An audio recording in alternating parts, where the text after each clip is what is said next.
Hello everyone, welcomes to magnet brains competition. मैं शांतनु, आपका wrestling mentor, आ गया हूं आपके सामने एक और अमेजिंग डे लेकर। आज हम डे डिस्कस करेंगे 18, जो हमारा क्रैश कोर्स चल रहा है। उस क्रैश कोर्स का डे 18 है और डे 18 में मैं आपके सामने लेके आ चुका हूं टॉप 10 पजल्स। एक ऐसा पहलू, एक ऐसी लड़ाई जिस लड़ाई को लड़ने के लिए कैश की हम बहुत बहुत मेहनत करते हैं कि ये सेक्शन हमारा बन जाए इस तरह से, क्योंकि ये सेक्शन बन गया ना तो आपके स्कोर बहुत जल्दी आगे की तरफ चले जाते हैं। शायद इसीलिए कहते हैं कि पजल रीजनिंग के मोस्ट इंपॉर्टेंट टॉपिक्स में से एक है। तो आज उन्हीं मोस्ट इंपॉर्टेंट टॉपिक्स की बात करें तो पजल के उसी पजल सेक्शन के टॉप 10 क्वेश्चन लेके आया हूं मैं आपके सामने। चुने हुए 10 क्वेश्चन जो आपके लिए बहुत अच्छे और बढ़िया क्वेश्चन होंगे और इनसे ही क्वेश्चन एग्जाम में इस बार बन सकते हैं। तो बने रहिए इस पूरे सेशन में पूरे लास्ट तक। और अगर आप मुझे फर्स्ट टाइम देख रहे हैं तो सब कुछ छोड़ो, पहले जल्दी जाओ नीचे वो रेड वाली बटन दिख रही है सब्सक्राइब की, उसको सब्सक्राइब कर लो, क्योंकि आपके इस छोटे से प्रयास से आपका सिलेक्शन हो सकता है। हाँ जी, आपका बिल्कुल सिलेक्शन हो सकता है, क्योंकि आप सब्सक्राइब चैनल को करते हैं, बेल आइकन प्रेस करते हैं तो हमारी वीडियोस आप तक सबसे पहले पहुंचती है। और आपको बता दूं कि मैग्नेट ब्रेन्स इस धरती पर एकमात्र ऐसा ऑनलाइन प्लेटफॉर्म है जो आपको कंप्लीटली 100% फ्री एजुकेशन देता है, बिल्कुल क्वालिटी कंटेंट के साथ, क्वालिटी टीचिंग के साथ, सब कुछ एकदम क्वालिटी लेवल पे। हम बिल्कुल कॉम्प्रोमाइज नहीं करते। हमारा ध्येय है आपका सिलेक्शन। क्या आप बिल्कुल तैयार हैं? तो बने रहिए मैग्नेट ब्रेन्स पर। और सबसे इंपॉर्टेंट बात, चैनल को सब्सक्राइब कर लीजिएगा, सेशन को शेयर कर देना और लाइक कर देना भाई, ठीक है, क्योंकि यहीं पे आपको सब कुछ मिलने वाला। अभी तो हम प्री का क्रैश कोर्स करा रहे हैं भाई, मेंस का भी कराएंगे, रेडी रहना। चलो आ जाओ।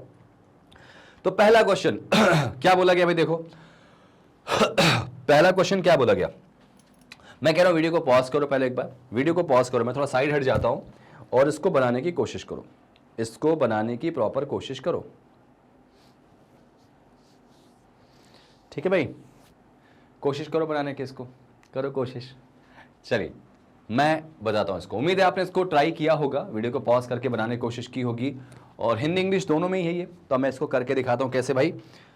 अब देखो ध्यान से, इसको कैसे करेंगे। क्या बोला गया भाई कि 9 बॉक्स हैं जो एक के ऊपर एक रखे गए। बड़ा ही प्यारा सिंपल सा क्वेश्चन है ये, इसको बना लेते हैं जल्दी से।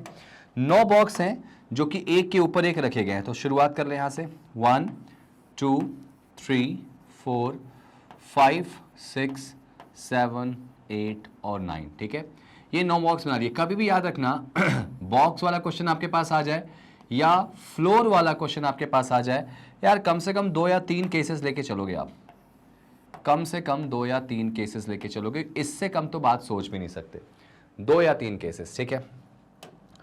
चलो लेट्स सी। तो फर्स्ट लाइन से शुरुआत करते हैं कि 3 बॉक्स रखे गए हैं किसके बीच में, जे और एक्स के बीच में। जे और एक्स के बीच में अगर 3 बॉक्स रखे गए हैं तो मुझे नहीं पता इसमें जे और एक्स कहां पे होगा, तो मैं इसको अलग से लिखना बिल्कुल पसंद करूंगा। तो अगर मैं अलग से लिखता हूं जे और एक्स के बीच में 3 बॉक्स हैं, तो 1 2 3 छोड़ के एक्स यहां कर लिया। याद रखिएगा कि हो सकता है एक्स ऊपर हो, जे कहां पे हो, नीचे हो। ऐसा कि एक्स ऊपर भी हो सकता है, जे कहां हो सकता है, नीचे। हमेशा 360 डिग्री तक आपको सोचना है भाई।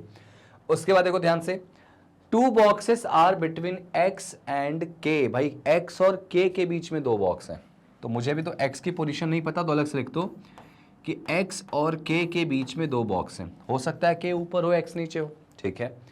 तब तक बढ़ते चलो जब तक कुछ कंफर्म पोजीशन ना मिल जाए। W जो है ना, 4 प्लेस अबव का मतलब क्या होता है।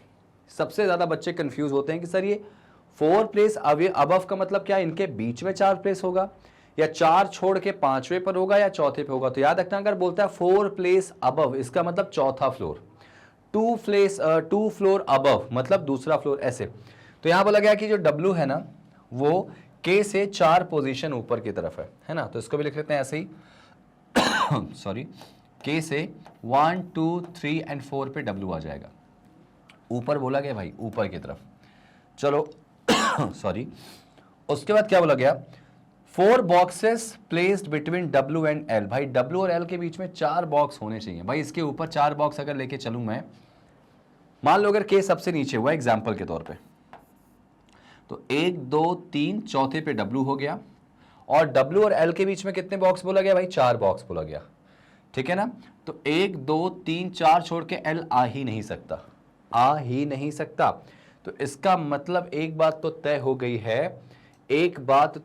गई है, कि K नीचे नहीं आने वाला भाई।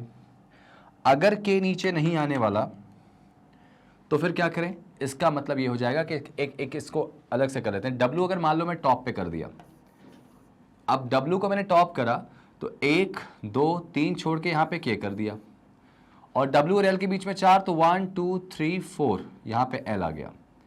ये एक सिचुएशन मुझे बनती दिखाई दे रही। तो अगर मान लो W को मैं यहां कर देता हूं तो 1 2 3 पे कौन आ जाएगा भाई, 1 2 3 4, 1 2 3 और 4 पे K, और यहां L आ गया। W मान लो अगर यहां हुआ तो K यहां आ जाएगा, L यहां आ जाएगा। ये जो एक पॉसिबल केसेस बना सकते थे हम लोग बना लिए। एक कंडीशन और बन सकती है इसकी, एक कंडीशन और बन सकती है, चाहो तो आप बना सकते हो, लेकिन ठीक है चलने देते हैं इसमें, अभी फिलहाल तो ऐसे ही छोड़ दो। अच्छा, उसके बाद क्या बोला गया कि L और M के बीच में 2 बॉक्स हैं भाई, L और M के बीच में 2 बॉक्स हैं। तो अगर L इस वाले में देखा जाए तो 1 और 2 छोड़ के M तो यहीं आएगा, इसमें 1 और 2 छोड़ के नीचे नहीं आ सकता, 1 और 2 छोड़ के M यहां आ सकता है। इस वाले में डाउट है, 1 या 2 छोड़ के नीचे भी M आ सकता है, ऊपर भी आ सकता है। ठीक है, फिलहाल अभी छोड़ दो उसको। आगे देखो जरा सा, U जो है ना वो M का पड़ोसी होना चाहिए। तो M का पड़ोसी अगर U होगा तो या तो U यहां होगा या तो यहां होगा। सिमिलरली यहां पे भी बात करें तो U और M एक साथ बैठे, पड़ोसी मतलब बेटा अगल बगल ऊपर नीचे ऐसे बैठे हैं, बॉक्स रखे गए। ठीक है जो T है ना वो V के नीचे होने वाला है भाई, T जो है वो V के कहीं नीचे होगा, ठीक है ना। तो V के नीचे कहीं पर T हो जाएगा अकॉर्डिंग टू क्वेश्चन। देख लेंगे यहाँ पे, आगे देखो, बट नॉट इमीडिएट बिलो। अच्छा अच्छा अच्छा, ये चीज बोली गई है कि ये इमीडिएट बिलो नहीं होगा। ठीक है, आगे देखो, V जो है सबसे टॉप पे नहीं होने वाला। कौन? V। ठीक है, V सबसे टॉप पे नहीं होगा। क्वेश्चन हमारा फिनिश हो चुका है। अब ना इससे थोड़ा हेल्प ले सकते हैं आप, इनसे और इनसे थोड़ा बहुत हेल्प मिल सकती। यार एक बात बताओ, W और K के बीच में 3 बॉक्स बैठ गए हैं, J और X के बीच में। अच्छा, अगर मैं इनको रखने की कोशिश करूं, J और X वाले को, तो मुझे कुछ मिलता दिखाई दे रहा है क्या? J और X के बीच में हमारे पास 3 बॉक्स हैं। तो अगर मान लो J यहां हुआ सपोज, तो 1 2 3 छोड़ के X नहीं आ सकता, नहीं आ सकता भाई। ठीक है, बिल्कुल नहीं आ सकता। J को यहां रखूं तो 1 2 3 छोड़ के यहां X आ सकता है, बिल्कुल आ सकता है। लेकिन अगर X यहां आया तो X और K के बीच में कितने बॉक्स हैं? 2 हैं। तो 1 और 2 छोड़ के तो नीचे नहीं आएगा वो, लेकिन 1 और 2 छोड़ के यहाँ पे देखो K और X के बीच में एक ही बॉक्स आ रहा, तो इसका मतलब J को और नीचे बनाया जा सकता है। ठीक है, अगर मैं J को और नीचे एक लेके चलूँ सपोज यहाँ पर, तो 1 2, ठीक है, और 3 छोड़ के यहाँ क्या आ गया बेटा? क्या आ गया? यहाँ पे X आ गया ना, J और X। तो X और K के बीच में 2 बॉक्स, तो यहाँ ठीक है, यहाँ सब कुछ ठीक लग रहा है, बन गया भाई। इस वाले में कहीं देखो बन रहा है क्या? अगर J यहाँ कर दूं मैं तो 1 2 3 छोड़ के आ ही नहीं सकता। देखो यहाँ तो गड़बड़ लग रहा। J अगर सबसे टॉप पे कर दिया तो 1 2 3 छोड़ के यहाँ X आ जाएगा, लेकिन फिर वो X और K वाला डेटा गड़बड़ हो जाएगा इसमें। ठीक है, हटा दो। और कहीं J को यहाँ रखूंगा तो 1 2 3 यहाँ तो नहीं आ पाता, दिखाई दे रहा है मुझे। ये देखो, अगर बात करें इसमें J और X के बीच में, तो अगर J यहाँ करें तो 1 2 3 छोड़ के यहाँ X आ जाएगा। हाँ, ये कंडीशन बन सकती कि J को यहाँ रखा, X को यहाँ रखा, तो X और K के बीच में 2 बॉक्स। इसमें ये चीज़ बनती दिखाई नहीं दे रही है। ठीक है, अगर J यहाँ हो गया तो 1 2 3 छोड़ के X आ ही नहीं सकता, तो ये हटा दो। यहाँ J को रखेंगे तो 1 2 3 छोड़ के X आएगा, लेकिन X और K वाला डेटा नहीं बन पाएगा। तो ये वाला केस तो हमको गलत दिखाई दे रहा है। फिलहाल ये हटा दिया मैंने, फिलहाल के लिए हटा दिया मैंने, है ना। अब ये चीज़ मैं अभी फिलहाल तो हटा रहा हूँ, ये मैं पूरा फिलहाल हटा दे रहा हूँ। W K भी हटा दिया मैंने, है ना। अच्छा, U और M के बारे में जो बोला गया था वो ये बोला गया था इसमें कि U जो है ना M का पड़ोसी, यानी U और M एक साथ मुझे 2 चाहिए। U और M मुझे एक साथ चाहिए भाई। और इसमें एक बात याद रखना है, अच्छा ये भी अरेंज हो गया ना, हटा दो इसको। U और M एक साथ चाहिए मुझे ना, और L और M के बीच में 2 बॉक्स चाहिए। L और M के बीच में 2 बॉक्स चाहिए। तो यहाँ M तो दिख रहा है बेटा, सॉरी इसमें देखो M नहीं आया था ना, यहाँ फिर U आ जाएगा, यहाँ U आ गया। और L और M के बीच में 2 बॉक्स हैं, तो 1 और 2 छोड़ के M यहाँ आ जाएगा, तो फिर यहाँ U आ जाएगा। देखो बन तो सारे जा रहे हैं। अब यहाँ पे बचा, ऑब्वियस सी बात है, V बचा और यहाँ बचा T। इसमें V, यहाँ पे T, यहाँ पे, लेकिन सोचने वाली बात है, सोचने वाली बात क्या है भाई कि जो V है ना वो सबसे टॉप पे नहीं आ सकता। ऐसा क्वेश्चन ने बोल दिया था कि V जो है वो टॉप पे नहीं आ सकता, तो फिर ये केस तो पूरा पूरा गलत हो गया। तो ये हमारा आंसर आ गया, देखो ये वाला आंसर आ गया। और देखो कितना आसानी से क्वेश्चन बना, अगर हम 3 केस के साथ जा रहे हैं। ये केस तो पहले ही गलत हो गया था, जो 2 केस बचे थे वहां पर कितना सटीक तरीके से आपने आंसर सही कर दिया था। ठीक है भाई, सारी कंडीशन डन हो गई। 3 बॉक्सेस बैठे हैं जे और एक्स के बीच में, देख लो एक बार आप, जे और एक्स के बीच में 3 बॉक्स बैठे हैं, ये भी सही था। 2 बॉक्सेस बिटवीन क्या, एक्स और के, एक्स और के के बीच में 2 बॉक्स है, एक्स और के के बीच में 2 बॉक्स है। ठीक है, W is placed 4 box above के, W जो है के से 4 ऊपर है, तो के से 4 ऊपर देखो है क्या, 1 2 3 4, हाँ बिल्कुल है यहाँ पे, है ना। 2 boxes between L and M, L और M के बीच में 2 बॉक्स हैं, बिल्कुल हैं। इसके अलावा अगर बात करें, U जो है वो एडजेसेंट है किसके, M के, तो हाँ U और M एडजेसेंट, मतलब सारी कंडीशन मैच होगी बेटा। तो ये आपका आंसर आ गया, कौन सा वाला, फर्स्ट वाला। कभी भी ऐसे क्वेश्चंस को लेके चलो आप, तो ये मान के चलना कि आप तय मानो सही करोगे अगर आप एक साथ 2 या 3 केस लेके चलोगे, जब आप बात करेंगे किसकी, फ्लोर की। ठीक है ना, चलिए बढ़ते हैं अगले क्वेश्चन की तरफ। स्क्रीनशॉट ले लेना भाई इसका और एक बार बनाने की कोशिश करना। ये देखो आज का प्यारा क्वेश्चन है, बहुत ही प्यारा क्वेश्चन है, ध्यान से देखो। क्वेश्चन बड़ा जरूर है लेकिन आपको घबराना नहीं है। वीडियो को पॉज करके ट्राई करो जरा वीडियो को पॉज करके ट्राई करो, ट्राई करो, ट्राई करो। चलिए, आपने ट्राई तो किया होगा मुझे उम्मीद है। वीडियो को पॉज करके मैंने दिखा दिया था, हिंदी इंग्लिश में दोनों में। अब मैं ना इसको सॉल्व कराने जा रहा हूं, बहुत ध्यान से सुनने वाली बात है। सॉल्व कैसे करेंगे, लेट्स सी, लेट्स सी, बहुत ध्यान से देखिएगा कि कैसे करना है। हमको बोला कि आदर्श नाम का एक व्यक्ति है जो कि क्या करता है, पार्क में घूमने जाता है मंडे से संडे, मतलब जॉगिंग वॉगिंग करने जाता है, ठीक है ना। और हफ्ते की शुरुआत मंडे से शुरू होती है, संडे पे खत्म होती है। तो मैं काम करूंगा बिना समय गंवाए, सबसे पहले मैं हफ्तों के लिख लेता हूँ यहाँ से, Monday, Tuesday, Wednesday, Thursday, Friday, Saturday and last है संडे। ठीक है, ये मैंने लिख लिया ऐसे। अब क्या हुआ, अब क्या हुआ, अच्छा जब वो जाता है ना तो उसका टाइम स्लॉट अलग अलग है। टाइम स्लॉट क्या क्या दिया गया, 6, 7, 7:15, 8:30, 9:30, 11:30, 11:45, इसी सीक्वेंस में जाता है। ठीक है, आपको बस बताना है कि वो कब जाता है, कहां पे वॉक करने। Consecutive time slot as mention above will not be necessary as a consecutive days, मतलब जरूरी नहीं कि ये इसी क्रम में हो भी सकता है, नहीं भी हो सकता है। ठीक है ना तो आपको बताना है कि मंडे को वो किस टाइम स्लॉट पे जाता है, ट्यूसडे को किस टाइम स्लॉट पे जाता है। ठीक है ना, अब जरा देखो ध्यान से, आदर्श जो है वो 9:30 पे मंगलवार को जा रहा है भाई, मंगलवार को 9:30 पे जा रहा, तो ठीक है ना, एक काम कर लेते हैं, मंगलवार को 9:30 लिख लेते हैं। 9:30 तो मंगलवार को आ गया, नो डाउट। मैं एक काम करूंगा, यहां से 9:30 हटा दे रहा हूं क्योंकि अब ये हो चुका है। उसके बाद क्या बोला गया there is a 15-minute gap between the Thursday and Sunday slot timing, मतलब कि थर्सडे और संडे का जो टाइमिंग है ना, इनके बीच में 15 मिनट का गैप है। और 15 मिनट के गैप वाले हमारे पास 2 वैल्यू हैं, एक 11:30, 11:45, 7 और 7:15, 15 मिनट के डिफरेंस भी यही दोनों दिख रहे हैं भाई आपको बस। तो एक काम करें, थर्सडे और संडे में एक केस यहाँ लेके चल रहा हूँ, तो यहाँ पे मैं 9:30 कर दे रहा हूँ, यहाँ पे 9:30 कर दे रहा हूँ। तो मैं थर्सडे और संडे की बात करूं तो मैं 7:15 कर दे रहा हूं, यहां पे 7 बजे कर रहा हूं और यहां 7:15 कर रहा हूं एक केस में। इधर वाले में देखो, थर्सडे में मैं करता हूं बेटा कितना, इधर वाले में मैं करता हूं 11:30। भाई हो सकता है कोई एक सही हो, इसमें से कोई एक गलत हो। अच्छा जरूरी नहीं कि इसका सीक्वेंस यही हो सकता है सीक्वेंस इनका ऐसा चेंज भी हो जाए। ठीक है, आगे देखो हाँ आगे क्या बोला गया, there is a 1 hour gap between the time slot of Saturday and Wednesday, मतलब सैटरडे और वेडनेसडे के दिन में एक दिन का गैप होगा, 1 घंटे का गैप होगा। तो 1 घंटे के गैप वाला हमारा टाइम स्लॉट देखो, अब जरा ध्यान से देखो कौन कौन है। मैं एक बार जरा टाइम स्लॉट लिख लूँ क्या, 6 बजे, 6 o'clock है, 7 o'clock है, 1 घंटे का डिफरेंस यहाँ भी आ रहा, 7:15, 8:30, 9:30, 11:30, 11:45।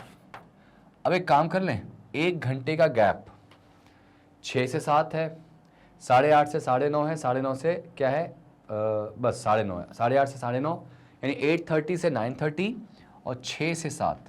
अब इसने क्या बोला भाई कि 1 आवर का गैप है सैटरडे और वेडनेसडे वाले में, ठीक है, सैटरडे और वेडनेसडे। तो एक बात बताओ, इसमें 9:30 वाला डेटा तो गया, तो ये 8:30 वाला भी हटा दो, तो यही बचा फिर 6 से 7, है ना, सैटरडे और वेडनेसडे। तो मान लो अगर वेडनेसडे को 6 बजे वो जाता है, तो फिर सैटरडे को फिर उसको जाना चाहिए 7 बजे। ऐसा भी हो सकता है कि यहाँ 6 हो यहाँ 7 हो, फिलहाल के लिए। इस वाले में देखो, इसमें भी 9:30 वाला डेटा गायब कर दिया गया, 8:30 भी नहीं आ सकता इसमें, तो फिर क्या बचेगा 7 और 6। तो एक काम कर लेते हैं, यहाँ पे भी वो 6 बजे अगर जाता है तो यहाँ भी कितने पे जाएगा भाई, 7 बजे जाएगा, ठीक है। यहाँ पे भी कब जाएगा, 7 बजे चला जाएगा। अब ये चेंज हो सकता है, अप एंड डाउन हो सकता है, फिलहाल के लिए ऐसे छोड़ देते हैं, ठीक है। उसके बाद देखो, अब चूंकि इन्होंने इस तरीके से बोला है, देखो जैसे क्या बोला इन्होंने जैसे इस तरह से बोला है 1 hour gap between the Saturday and Wednesday, ठीक है। There are 3 days gap between 6 और 11:30। भाई 6 और 11:30 के बीच में 3 दिन का गैप होना चाहिए। तो अब यहाँ से आप क्वेश्चन पकड़ लोगे, 6 और 11:30 के बीच में 3 दिन का गैप, तो यहाँ तो गलत हो जाएगा भाई, यहाँ गलत हो जाएगा, देखो यहाँ पे। और यहाँ देखा जाए तो सही जा रहा है। तो वेडनेसडे अगर 6 है तो 1 2 3 छोड़ के 11:30। इसने क्या बोला, 3 दिन का गैप बोला क्या, इसमें क्या बोला, 3 दिन का गैप बोला ना बेटा। एक बात बताओ मुझे, एक बात ये बताओ कि यहां पर मैंने 2 बार 7 क्यों लिख दिया। अच्छा, एक मिनट ध्यान दीजिएगा। ये जो शुरू वाला टाइमिंग था ना कि 15 मिनट का डिफरेंस वाला, तो 15 मिनट के डिफरेंस में मैं इधर में गया था किस पे बेटा, इसमें गया था 11:30 11:45 पे, है ना, 11:30 11:45 पे, और इसमें गया था 7 और 7:15 पे। तो यार ऑब्वियस सी बात है, 7 और 7:15 तो यहाँ से कैंसिल हो जाएगा डायरेक्टली।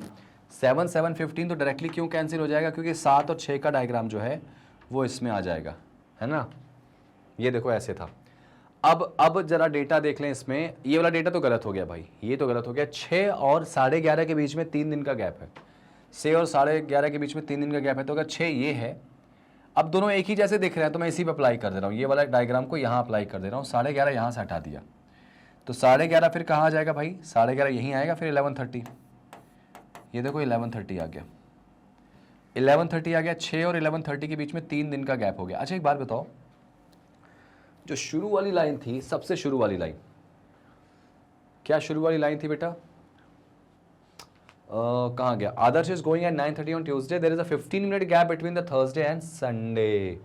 तो भाई संडे अगर 11:30 पे है तो थर्सडे क्या होगा, 11:45 हो जाएगा फिर तो, तभी तो यहाँ पे 15 मिनट का गैप हो जाएगा, है ना। और इसमें जो बोला गया इसमें कि there are 3 days gap between 6 and 11:30, तो 6 और 11:30, हाँ अब सही जा रहा है, बिल्कुल सही जा रहा है, बिल्कुल सही जा रहा है भाई।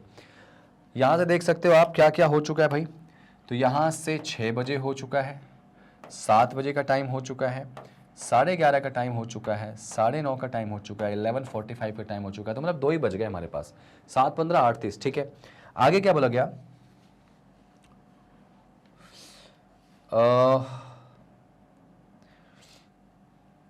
Monday time slot is after Friday time slot, ठीक है। तो मंडे का जो टाइम स्लॉट है वो फ्राइडे के टाइम स्लॉट के बाद है।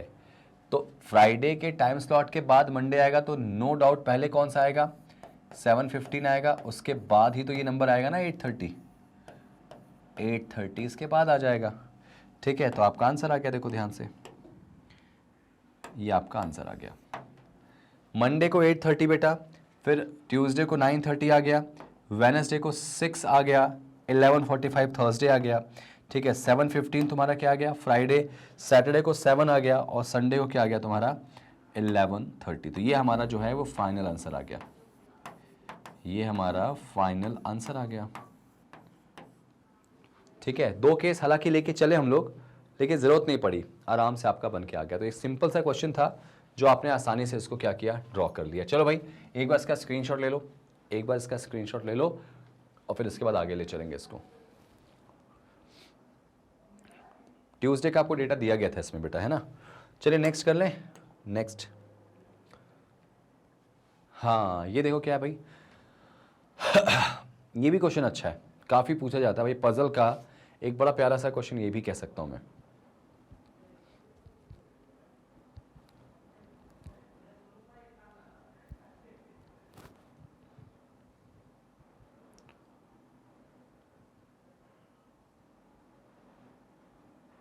चलो, मुझे लगता है मुझे बनाना चाहिए इसको, ठीक है।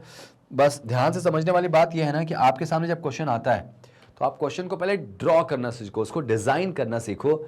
जब आप डिजाइन करना सीखोगे ना तो आप ये मान के चलो कि क्वेश्चन आपका आराम से बन जाएगा। आराम से कैसे बनेगा, देखो सबसे पहले यहां पे आपको साफ साफ दिख रहा होगा कि यहां पे कितने लोग हैं, 6 लोग हैं। इनके 6 के नाम आप चाहो तो लिख सकते हो, ठीक है। या तो आप इनके नाम लिख लो, या फिर कभी भी ना अगर क्वेश्चन आपके सामने ऐसा आ जाए कि 6 लोग हैं, अलग अलग दिनों में क्या करते हैं, हॉलीडेज पे जाते हैं, मंडे से सैटरडे, तो कभी भी दिन आ जाए, लोग आ जाए, प्रोफेशन आ जाए, तो ऐसी सिचुएशन में हमेशा दिन लिख लिया जाता है, क्योंकि दिन कंफर्म होता है कि मंडे के बाद ट्यूसडे आएगा, लेकिन हमको ये कंफर्म नहीं है कि आर के बाद जेड आएगा।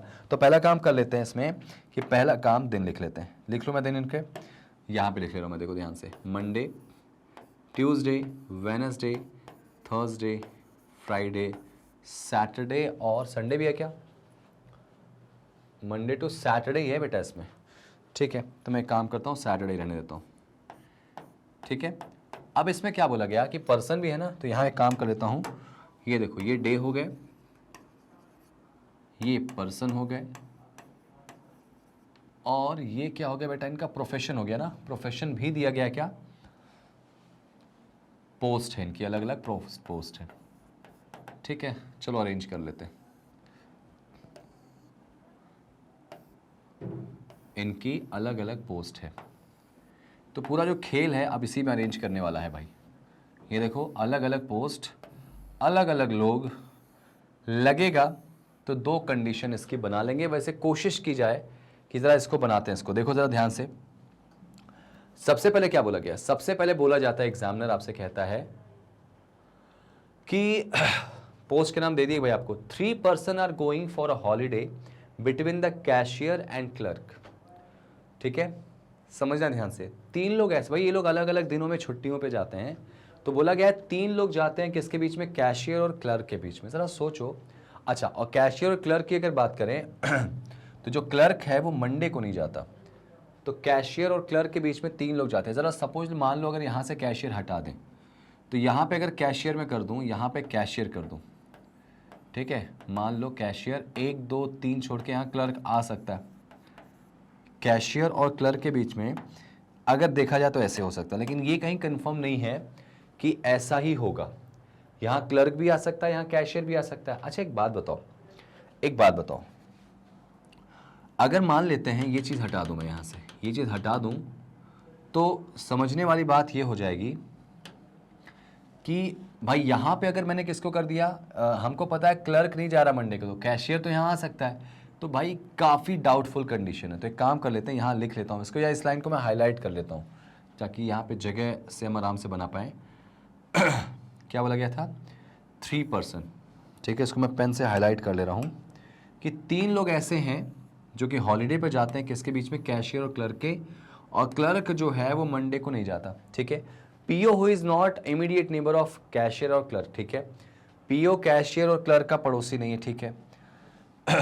और जेड के पहले जाता है पीओ, तो मैं यहाँ लिख लेता हूँ छोटा सा कि जेड के पहले जाता है पीओ भाई, ठीक है। जेड के पहले पीओ जाता है, ठीक है। बनाने की कोशिश करते हैं इसको। अब क्या हुआ, ठीक है, the manager is not going for a holiday on Monday. लो भाई, मैनेजर जो है वो मंडे को हॉलीडे पे नहीं जाता। मैनेजर जो है वो कब नहीं जाता भाई, मंडे को नहीं जाता हॉलीडे पे, ठीक है। आगे देखो जरा सा, no one is going for a holiday between SO and F. मतलब क्या बोला गया भाई कि एसओ जो है और जो एफ है के बीच में कोई नहीं जाता, तो इसको मतलब ऐसे ही होगा कि एफ के जस्ट ऊपर एसओ होगा भाई, इनके बीच में गैप 0 होगा, है ना, तो इसके मतलब ये हो जाएगा कि एफ के जस्ट ऊपर कोई बंदा होगा जो ऐसे होगा, या तो एसओ के जस्ट ऊपर एफ होगा, ये दोनों अगल बगल हैं, ठीक है। अच्छा आगे देखो जरा सा, ठीक है, no one is going for a holiday between SO and F who is a cashier, यानी जो कैशियर है वो कौन है, एफ है। तो एक चीज हमारे लिए अच्छी पता चल गई कि ये कैशियर है भाई, एफ कैशियर हो गया। ठीक है ठीक है ठीक है ठीक है ठीक है। कैशियर भाई मंडे को नहीं जा रहा। अच्छा कैशियर अगर मंडे को नहीं जा रहा तो कैशियर यहां तो नहीं आ सकता, लेकिन यार यहां क्लर्क तो आ सकता है। ठीक है छोड़ दो, अभी जाने दो। T is not going for a holiday after Wednesday. अच्छा टी जो है वो वेनसडे के बाद हॉलीडे पे नहीं जाता है, मतलब यहां कंफर्म हो गया कि टी जाएगा या तो ट्यूसडे में या तो मंडे में, है ना। तो एक काम कर लें, एक काम कर लेते हैं। तो यहां पर टी के मैं दो केसेस ले ले रहा हूं, यहां पे इनके मैं दो केसेस बना दे रहा हूं भाई। एक में टी को यहां रख ले रहा हूं, एक में टी को यहां लिख रहा हूं। पर्सन की बात कर रहे हैं भाई, यहां पे ध्यान रखना पर्सन की बात। अच्छा उसके बाद देखो क्या बोला गया, L is neither PO nor manager. ठीक है, दो लोग जो हैं वो जाते हैं holiday between T and Z. भाई टी और जेड के बीच में दो लोग जा रहे हैं, तो अगर टी ये है ना तो एक और दो छोड़ के जेड यहां आ जाएगा, एक और दो छोड़ के जेड यहां आ जाएगा। और नोटिस करो कि जेड के ऊपर होने वाला है कौन, पीओ। ठीक है, जो जेड है ना उसके जस्ट ऊपर कौन होने वाला है, पीओ होने वाला है। तो भाई पीओ तो आप बना सकते हो ना इसमें, ये लो भाई ये जो हो जाएगा इसमें पीओ हो जाएगा इस कंडीशन के हिसाब से। और इस कंडीशन के हिसाब से एक काम कर लेते हैं यार, रुक जाओ, एक काम कर लेते हैं। यहाँ पर पीओ की भी दो, इसकी भी पोस्ट भी दो दो बना दे रहे हैं फिर, है ना बेटा, ऐसे बना दे रहे हैं। यहाँ पे ये देखो इस वाले के रिस्पेक्ट में पीओ ये हो जाएगा। नहीं मज़ा नहीं आएगा ना, कैसे करें इसका, एक केस और यहीं बना ले क्या, बगल में छोटा सा। एक मिनट रुकिएगा, माफ़ी चाहूँगा, इसको मैं पूरा मिटा रहा हूँ। ठीक है, यहाँ पे मैं डेज लिख रहा हूँ, ये देखो डेज हो गया। ठीक है, Monday, Tuesday, Wednesday, Thursday, Friday, Saturday. ठीक है, ये देखो यहाँ पे पर्सन, ये हो जाएंगे पर्सन, और यहाँ पे पोस्ट हो जाएगी। एक केस में एक इधर बना दे रहा हूँ, यहाँ पे पर्सन और यहाँ पे पोस्ट। तो अब इससे क्या होगा ना कि पूरा पूरा बनता चला जाएगा। ठीक है ना, तो एक काम करें, अब मैं इसको ऐसे बना दे रहा हूँ, ऐसे। ठीक है, इसको मैं ऐसे बना दे रहा हूँ, ऐसे। ठीक है, ये मैं बना दे रहा हूँ ऐसे। ठीक है, बहुत ध्यान से समझने वाली बात है कि इसको मैं कैसे लेके चल रहा हूँ, ध्यान से देखना भाई। एक केस से जा रहे थे, थोड़ा सा फंस रहे थे, अटक रहे थे। अब जो टी वाला केस तुमने बनाया था ना बेटा, वो बना दो कि जो टी है वो वेडनेसडे के पहले जाता है। ठीक है, is not going holiday after Wednesday. तो भाई टी में एक कंडीशन यहाँ रख लिया और एक कंडीशन वेडनेसडे के पहले कहाँ रख लिया बेटा, टी को मंडे के दिन रख लिया। और टी और जेड के बीच में दो है, तो एक और दो छोड़ के जेड यहाँ आ गया, और जेड के ऊपर वाला बंदा पीओ है। एक और दो छोड़ के जेड यहाँ आ गया, तो जेड के जस्ट ऊपर जा रहा जो कौन है, पीओ है।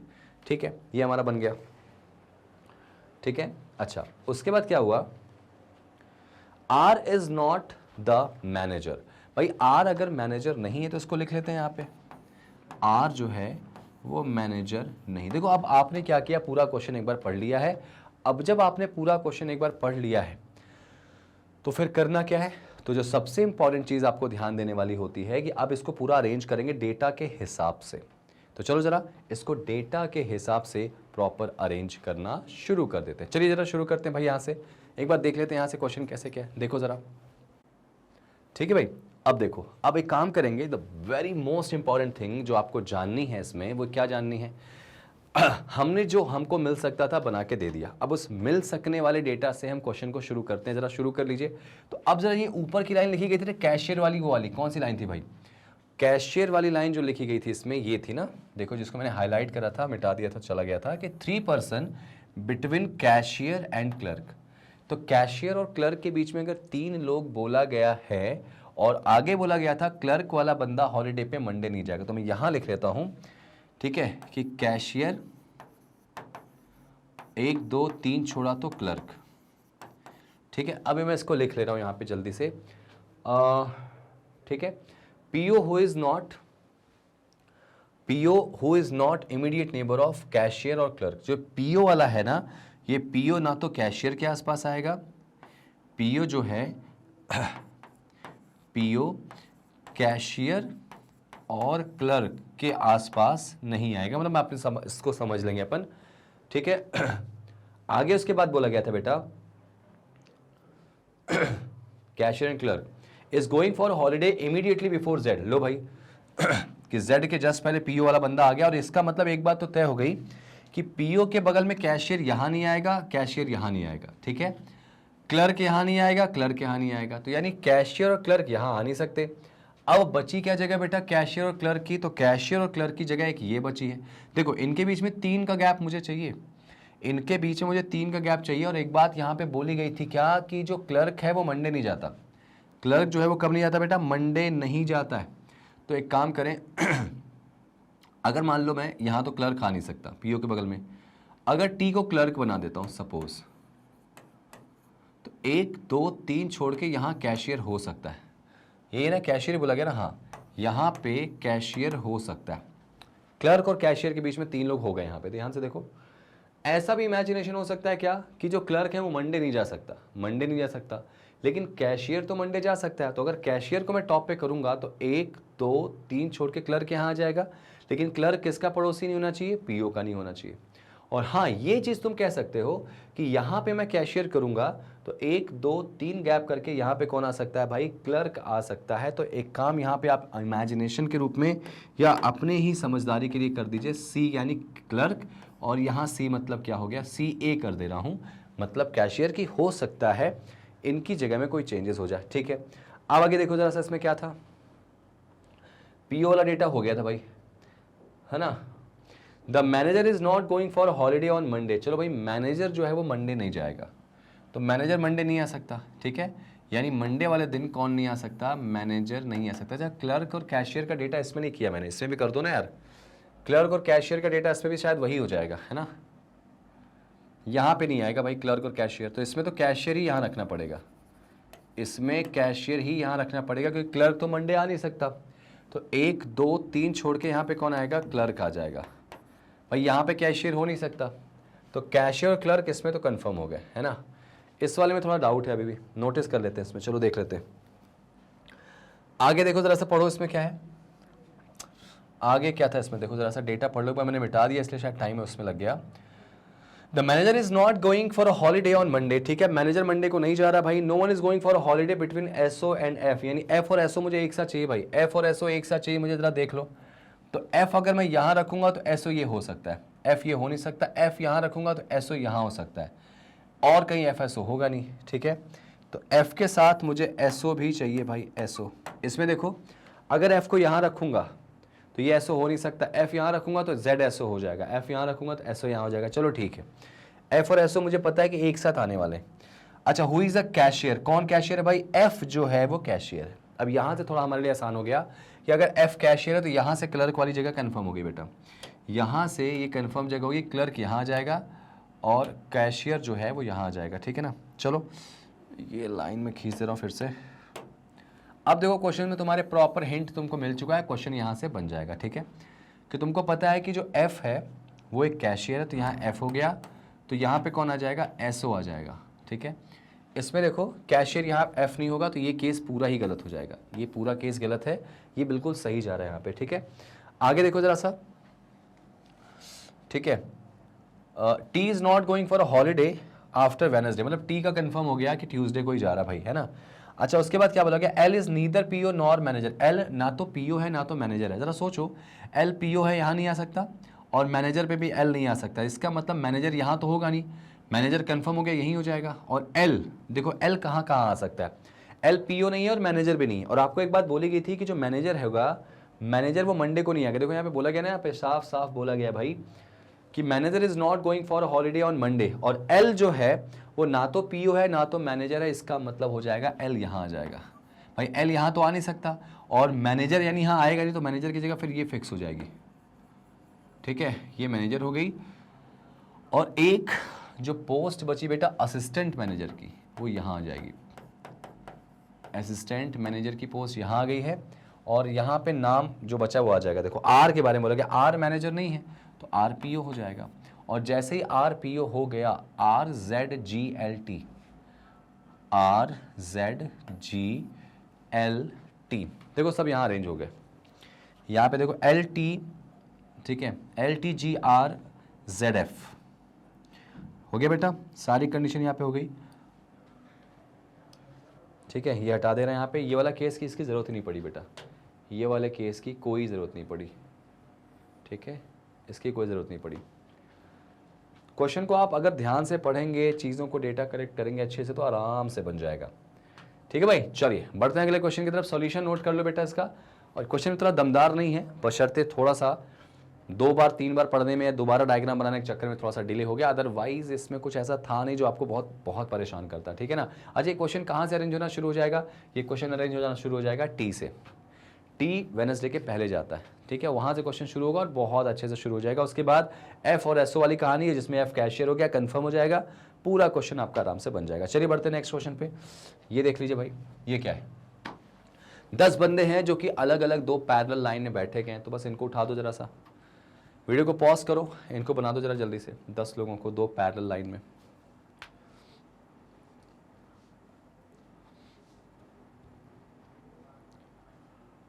ठीक है, चलो जरा बनाते हैं इसको। इसको बना लो जरा सा।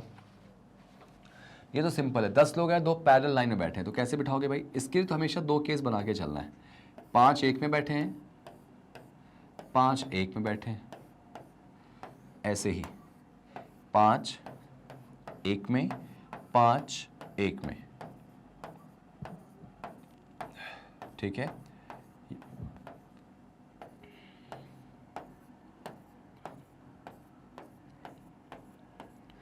राइट लेफ्ट मेरे ख्याल से सबको पता होगा कि ऊपर वाले का राइट क्या होगा, लेफ्ट क्या होगा। राइट लेफ्ट का ध्यान रखना इसमें। अच्छा, पहली जो लाइन है ना, उसमें A B C D E बैठे हैं, सब कहाँ देख रहे हैं? साउथ, यानी ए से लेकर ई तक इसमें बैठे हैं। ध्यान रखना, ऊपर वाले का ये लेफ्ट है, ये राइट है,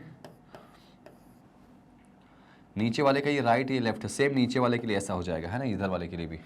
और इसमें कौन है? P Q R S T, यानी पी से टी तक। चलो आ जाओ, बहुत सिंपल सा क्वेश्चन है भाई, बनाओ जरा इसको। क्वेश्चन जो शुरू हो रहा है भाई वो यहाँ से हो रहा है कि जो टी है वो क्यू के राइट थर्ड पे, क्यू के राइट थर्ड पे, यानी ऑब्वियस सी बात है नीचे बैठा होगा। तो क्यू को अगर मैं यहाँ रखूँ तो 1 2 3 पे टी या तो यहाँ आएगा, क्यू को यहाँ रखूँ तो टी यहाँ आ जाएगा। 2 केस थे, मैंने दोनों बना लिए भाई, है ना। क्यू जो है वो टी के राइट थर्ड पे, T is third right of Q. अच्छा, the person facing P is immediate right of B. जो पी की तरफ देख रहा है वो बी का पड़ोसी है। ठीक है, तो पी की तरफ जो भी व्यक्ति देख रहा है वो किसका पड़ोसी है? बी का। तो बी इसके बगल में कहीं होगा भाई। आगे देखो, आगे क्या बोला गया? आगे क्या बोला गया इसमें? Only 1 person between B and D. भाई बी और डी के बीच में एक ही व्यक्ति बैठा गया। ठीक है, तो ऐसे लिख लेता हूँ, बी और डी के बीच में सिर्फ एक व्यक्ति बैठेगा। जब मौका मिलेगा उसको बिठा देंगे। जो पी है वो टी के लेफ्ट में सेकंड पे। कौन? P. P for parrot. P जो है वो टी के लेफ्ट सेकंड पे। जरा सोचो, टी अगर यहाँ है तो पी तो यहीं आएगा, इसमें पी यहाँ आ जाएगा। तो पी के जस्ट सामने जो बैठा है वो बी का पड़ोसी। तो बी यहाँ भी आ सकता है, बी यहाँ भी आ सकता है। ठीक है ना भाई, दोनों जगह में से कहीं भी बी आ सकता है। इसमें देखो बी, पी के सामने वाला देखो बी का पड़ोसी, तो बी कहीं भी आ सकता है इसमें। ठीक है, आगे छोड़ो जरा सा। जो ए है वो किसी भी कीमत पर किसका पड़ोसी नहीं हो सकता? बी का। तो बी के बगल में ए नहीं बैठेगा। ठीक है, तो ए और बी एक साथ नहीं बैठेंगे, ए और बी एक साथ नहीं बैठेंगे। ठीक है ना। आगे क्या बोला गया? Only 2 person between A and C. चलो भाई, ए और सी के बीच में 2 व्यक्ति बैठेंगे। ये क्वेश्चन आपका बन जाएगा। अब ए और सी के बीच में 2 व्यक्ति बैठेंगे। ठीक है ना। और जो बी है और ए जो है वो एस की तरफ नहीं देखता है।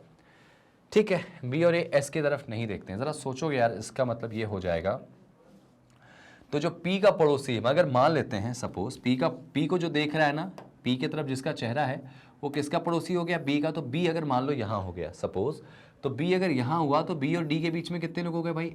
1 लोग हो गए। और उसके बाद ए और सी के बीच में मुझे 2 लोग चाहिए। तो अगर मैं ए को यहाँ रखूँगा तो आ नहीं सकता सी, और ए बी का पड़ोसी नहीं है, तो इसका मतलब ए यहाँ आ जाएगा। तो 1 और 2 छोड़ के यहाँ कौन आएगा? सी आ जाएगा। तो इसमें क्या बच गया बेटा? ई बच गया, वो यहाँ आ जाएगा।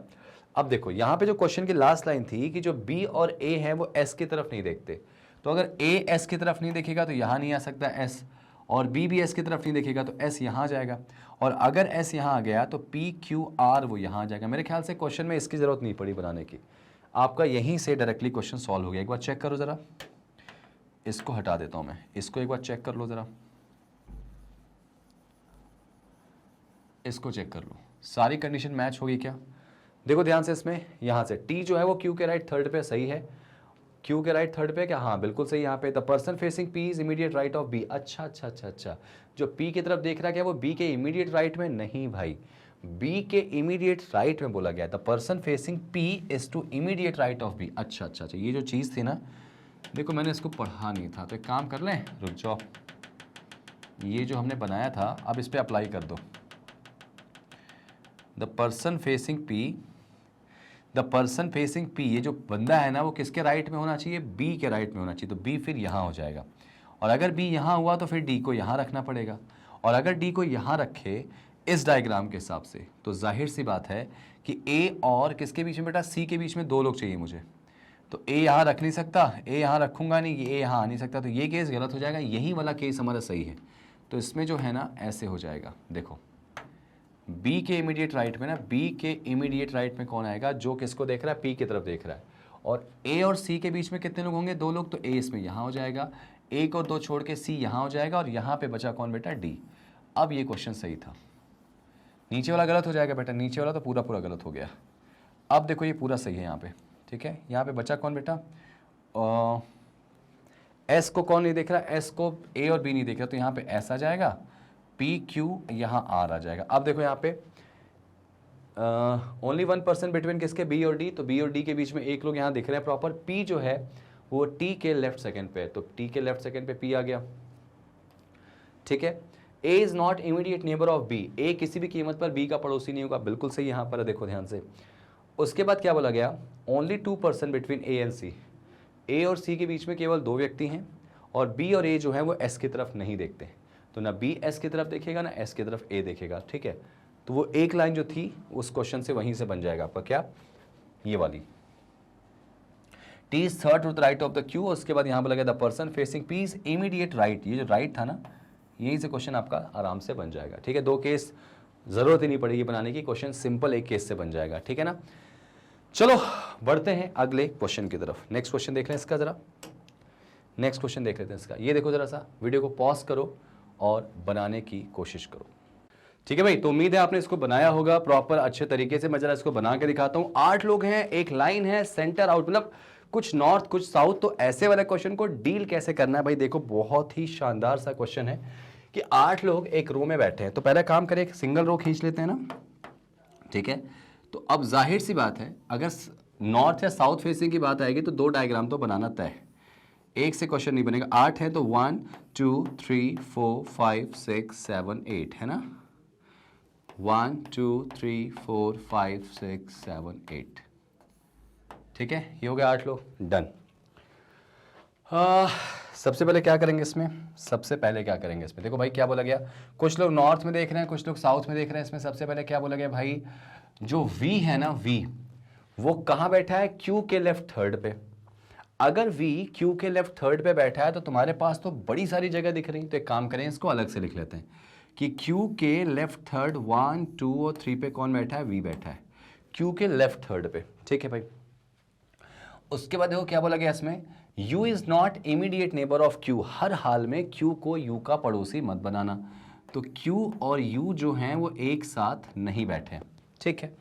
आगे देखो जरा सा, आगे देखो यार, में जो P है वो V के राइट थर्ड पे, कौन, P। अच्छा P अगर V के राइट थर्ड पे है तो इसको भी मैं लिख सकता हूं ऐसे, V के राइट 1 2 और 3 पे P हो जाएगा। मुझे भी किसी का फेस नहीं पता इसलिए रख नहीं पा रहा हूं, हाँ अलग बात है कि V अटैच हो जा रहा चीजों में, है ना। आगे देखो W जो है ना वो P के जस्ट राइट में, P के जस्ट राइट में W है, ठीक है भाई। तो यहां कर ले रहा हूं, P के जस्ट राइट में कौन है, W है, सॉरी P के जस्ट राइट में कौन है, W है, ठीक है। आगे देखो, अब यहां पे बोला गया इसमें P के जस्ट राइट में क्या होगा भाई, W होगा। W किसी भी एंड पर नहीं होना चाहिए भाई, W एंड पर नहीं होना चाहिए, ठीक है। तो ये एंड पर नहीं होगा, तो अगर W एंड पे नहीं होगा तो हर हाल में P यहां नहीं होगा, P यहां नहीं हो सकता भाई, नहीं हो सकता है क्योंकि P के राइट में W इधर भी तो हो सकता है, ठीक है। W यहां हो सकता है, एंड पे नहीं होगा W, बस यहां पे बोला गया, ठीक है ना। आगे देखो जरा, कुछ अभी तक हिंट नहीं मिल रहा कहां से शुरू करें, लेकिन कुछ तो मिलेगा, कुछ तो मिलेगा। Only 1% between R and U, भाई R और U के बीच में सिर्फ एक व्यक्ति बैठा है, तो R और U के बीच में सिर्फ एक व्यक्ति बैठा है, ठीक है। Only 1% between R and U, जो P है वो सेकंड लेफ्ट में बैठा है R के, ठीक है। पी आर के लेफ्ट सेकेंड पे बैठा है, तो मैं एक काम कर लेता हूं, आर के लेफ्ट सेकेंड पे पी आ गया। ऐसे थोड़ा डाउट लग रहा है मुझे, क्योंकि इनकी पोजीशन अभी एक की किसी की भी आ जाती है तो निकल जाता है इसमें। एस जो है वो सेकेंड राइट है किसके, डब्ल्यू के। डब्ल्यू के राइट सेकेंड पे एस है, ठीक है ना, तो डब्ल्यू के राइट सेकेंड पे एस हो गया, मान लेते हैं ऐसे, ठीक है। डब्ल्यू के राइट सेकेंड पे एस हो गया। Both the immediate neighbour of P facing same direction. चलो भाई, तो P के पड़ोसी जो हैं वो एक ही दिशा में देख रहे हैं, मतलब P के पड़ोसी दोनों एक ही दिशा में देख रहे हैं। अब या तो दोनों ऊपर देख रहे होंगे या तो दोनों नीचे देख रहे होंगे, ठीक है ना।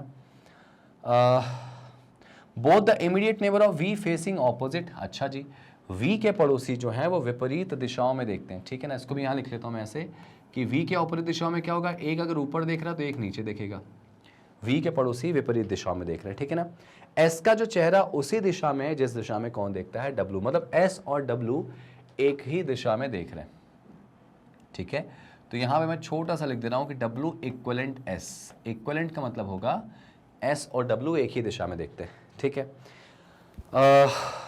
जो T है वो उसी दिशा में देखता है जिस दिशा में कौन देख रहा है, R। तो यहाँ पे T और R इक्वलेंट है भाई, T और R इक्वलेंट है, ठीक है। T और R यहाँ पे क्या है भाई, इक्वलेंट है। उसके बाद देखो क्या बोला गया इसमें, T और R इक्वलेंट है। V faces same direction as U, और T का चेहरा नॉर्थ में है। T का चेहरा नॉर्थ में है। लास्ट में लाके उन्होंने एक हिंट पकड़ा दी हमको कि T नॉर्थ में देख रहा है। अच्छा, यहाँ पे जो बात बोली गई थी क्या, कि T जो है वो R है, एक ही दिशा में देख रहे हैं, और V जो है वो उसी दिशा में देखता है जिस दिशा में कौन देखता है, U। तो U और V एक दिशा में देखते हैं, ठीक है। और T जो देख रहा है वो कहाँ देख रहा है, नॉर्थ। मेरे ख्याल से सब कुछ हमने पढ़ लिया इसमें, ठीक है। सब कुछ पढ़ लिया ना इसमें। Q P के राइट थर्ड पे है, ये लाइन पढ़ी कि नहीं पढ़ी हमने। U is not immediate neighbour of Q, ठीक है, ये हो गया। P is third right of V, P is third right of V। हाँ, सब कुछ यहाँ पे पढ़ लिया, ठीक है।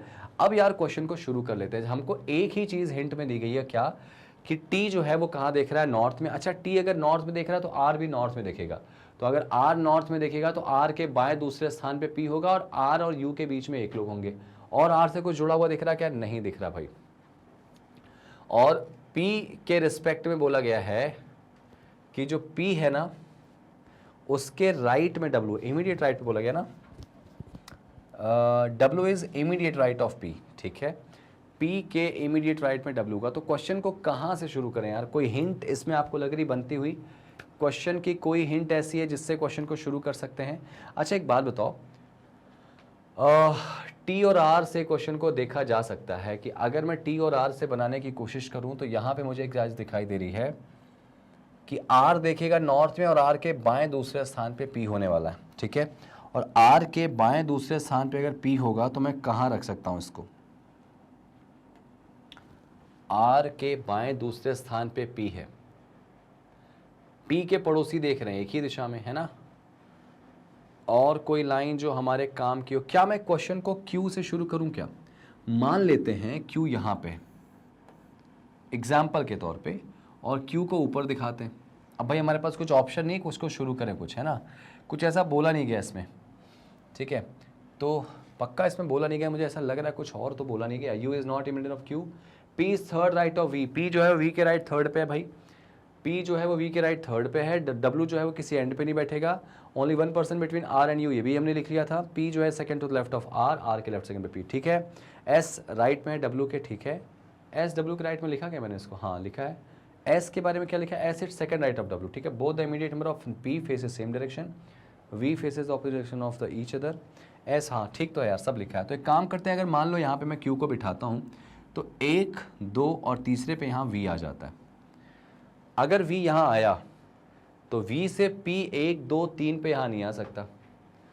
तो अगर मैं V को फिर दिखाता हूँ कहाँ पे, नीचे की तरफ, तो 1, 2 यहाँ पे मुझे P दिखाई दे रहा है, ठीक है। अगर यहाँ पे P दिखाई दे रहा है मुझे, इस शर्त पे मैं लेके चल रहा हूँ बेटा, मुझे नहीं पता इसमें सही क्या है। अब कुछ मिल नहीं रहा तो Q से शुरू करें। इसमें Q को यहाँ रख देता हूँ मैं, इसमें जो है वो Q को यहाँ रखता हूँ और Q को ऊपर दिखाता हूँ। तो Q के ऊपर नहीं दिखा सकता, साउथ में दिखाना पड़ेगा, क्योंकि Q के ये देखो Q ऐसे है, साउथ में देख रहा। तो Q के साउथ में ना बाएं हाथ इधर हो जाएगा, Q के बाएं 1, 2 और 3 पे V आ गया, और V से तीसरे पर P है, तो 1 2 3 पे P नहीं आएगा, तो P इसमें यहाँ आ जाएगा, और V कहाँ देखेगा, इस साइड में।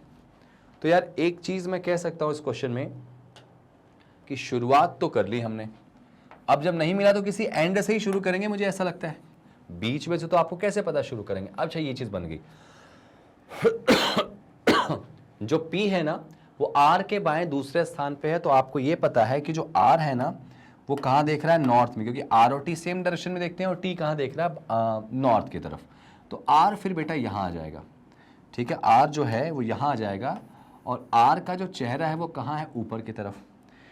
इस वाले केस में ये पूरा क्वेश्चन गलत हो जाएगा, क्योंकि R जो है इसमें कहीं आ ही नहीं पाएगा इधर साइड, R नॉर्थ में देखेगा ना, तो उसके लेफ्ट सेकंड पे P होगा, तो ये केस गलत होगा, मतलब ये बिल्कुल सही चल रहा है, ठीक है।